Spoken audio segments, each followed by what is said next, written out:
নমস্কার বন্ধুরা, কেমন আছো তোমরা? জয়ী সংসারের একটি নতুন ব্লগে তোমাদের স্বাগত। আশা করি তোমরা ভালো আছো, আমিও ভালো আছি।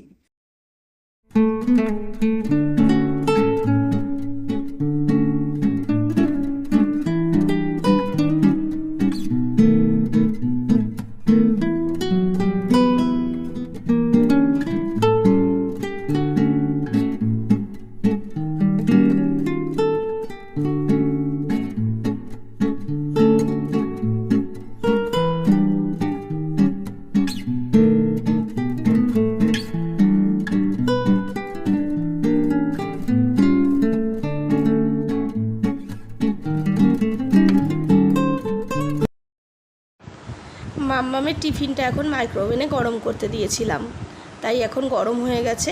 স্কুলের টিফিনটা দিয়ে দিচ্ছি।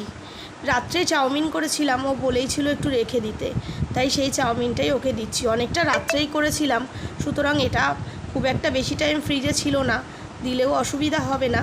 তাই ও যখন চাইলো ভাবলাম ঠিক আছে দিয়ে দিই, তাই চাউমিনটা এখন ওকে রেডি করে দিচ্ছি। এদিকে ওর টিফিনটাও রেডি হয়ে যাচ্ছে, ওদিকে জলের বোতলটাও জল ভরে গোছানো হয়ে গেছে। এবার অন্য কাজের দিকে যাব। মাম্মাম রেডি হয়ে রওনা দিয়ে দিয়েছে, মা ওকে গাড়িতে তুলে দিতে যাচ্ছে। আর আমি এখানে, ও আবার মা গেলেও ওকে আমাকেও যেতে হয় ওর সাথে। রোজ একবার করে বলে মাম্মা তুমি যাবে না, তাই আমিও ওর সাথে এখন যাচ্ছি। এখানে আমরা ওয়েট করছি উঠোনে দাঁড়িয়ে গাড়ি আসার জন্য। তাই ও গাছগুলোকে দেখছে আর বলছে কোন গাছে কালকে কতগুলো ফুল ফুটবে সেই নিয়ে। ওর আজকে টাইমটা একটু দেরি হয়ে যাচ্ছে, এখনও গাড়ি আসছে না। এদিকে আবার রাস্তাটাও একটু জ্যাম হয়ে গেছে। ঘরে চলে এসেছি, ওর গাড়ি এসে গেছে, ওকে তুলে দিয়ে এখন সবজিগুলো কেটে নিচ্ছি রান্নার জন্য। কারণ সকালে রান্না সকাল সকাল করে নিতে হবে, যেহেতু আজকে ওর বাবার অফিস আছে। তাই এখন মাছটা বের করে রেখেছি যাতে বরফটা কেটে যায় মাছের। আর এদিকে আমি সবজিগুলো এক এক করে কেটে নিচ্ছি।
কমপ্লিট করে এই এখন একটু বসলাম।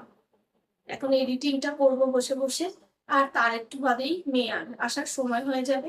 আর বলো না, ঠিক মেয়ে আসার সময়টা বৃষ্টি নামে রেগুলার, তাই হয়। আর না ভাবি কি যে এই বৃষ্টির জলটা গায়ে পড়লে খালি হাঁচি দেয়, আবার সর্দি, এই সময় সর্দি জ্বর এমনিতেই ঘরে ঘরে হচ্ছে, সবাই সাবধানে থেকো। আর এই সময় একজনের জ্বর হলে না ঘরে সবার জ্বরটা হয়। তাই এই বৃষ্টিটা আসছে, এখন দুটো ছাতা নিয়ে গিয়ে দাঁড়াবো, একটা ছাতা নিলে আবার ও ভিজবে, নালে আমি ভিজবো। তাই গিয়ে এখন দাঁড়াবো। তাই তোমাদের সঙ্গে একটু কথা বলে নিলাম, বসে বসে এবার একটু এডিট করে নিয়ে তারপরে যাবো মেয়েকে আনতে।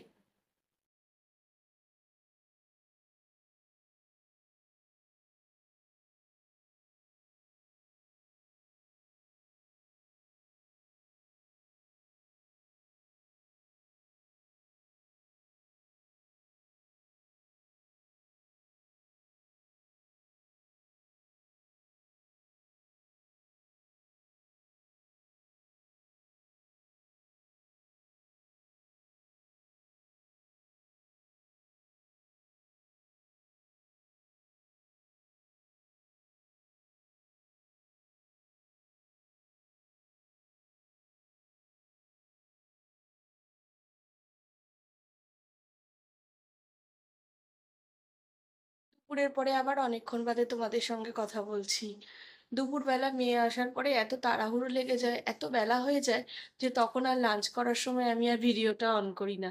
তাই তোমাদের সঙ্গে সেই সময় আর কথা হয় না। তারপর তাড়াহুড়ো করে খাওয়া দাওয়া করে ওকে নিয়ে আবার একটু শোয়ানোর চেষ্টা থাকে।